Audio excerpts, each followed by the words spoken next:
गंबट के कच्चे वारे इलाके में ॿोॾ दौरान कच्चे में पक्के तरफ़ मुंतकिल थींदड़ ॿोॾ मुतासिरनि जी ॿेड़ी ऊंधी थी पई। ॿेड़ी ॻोठ पंवर वारे इलाके में ऊंधी थी, जंहिं सबबि 2 ॿारनि समेत 1 औरत ऐं 7 मर्द पाणीअ में किरी पिया, जिन खे इलाइक़े वासियुनि पारां पंहिंजी मदद पाण करे पाणी मां कढी खेनि बचाए वरितो।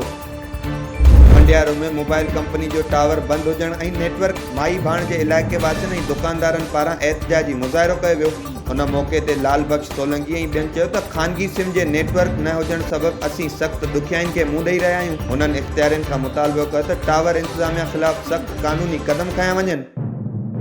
हैदराबाद में जबरी गुमशुदगियुनि ख़िलाफ़ आलमी ॾींहं ते HRCP पारां प्रेस क्लब हैदराबाद में कोठायल तक़रीब खे रोकाइण लाइ पुलिस जी वॾी नफ़री तलब कई वई। तक़रीब में शिरकत लाइ ईंदड़ खंबे गुम कयलनि जे वारसनि HRCP आफ़ीस पहुता, पर पुलिस जी रुकावटुनि सबबि तक़रीब में शिरकत न थी सघी। तक़रीब न थियण ते प्रेस क्लब आॾो एहतिजाजी मुज़ाहिरो करण जी तयारी कई वई त पुलिस खेनि एहतिजाजी मुज़ाहिरो करण खां रोके छॾियो।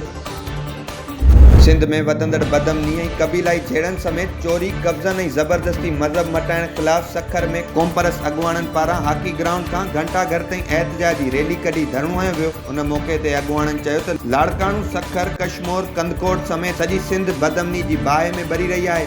हर ॾींहुं ॾोहनि ऐं वारदातुनि में इज़ाफ़ो थियण ते शहरी पाण खे गैर महफ़ूज़ सम्झी रहिया आहिनि। सिंध में मज़हब जे नाले ते हिंदू बिरादरी जे माण्हुनि जो जबरी मज़हब तब्दील कराए संदन शादियूं करायूं पियूं वञनि। सिंध जे केतिरनि ई वसीलनि ते कब्ज़ा माफ़िया पारां कब्ज़ा कया विया आहिनि, पर इंतिज़ामिया कब्ज़ा माफ़िया खे लगाम ॾियण लाइ तयारु नाहे। क़बीलाई तकरार सबबि केतिरा ई नौजवान पंहिंजूं जानियूं ज़ाया करे वेठा आहिनि। हुननि हुकूमत खां मुतालबो कयो त सिंध में बदअमनी, जबरी मज़हब मटाइण ऐं कब्ज़नि ख़िलाफ़ सख़्त क़दम खणी अवाम में बेचैनी ख़तमु कई वञे।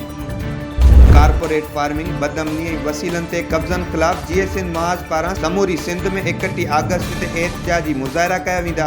अहिड़नि ख़्यालनि जो इज़हार GSN महाज़ जे वाइस चेयरमैन सैयद नवाज़ अली शाह भाॾाई प्रेस क्लब डिगरी में सहाफ़ियुनि सां ॻाल्हाईंदे कयो। समूरी सिंध बदअमनी जे वर चढ़ियल आहे, जंहिं करे इंतिशार वारी सूरतहाल पैदा थी रही आहे।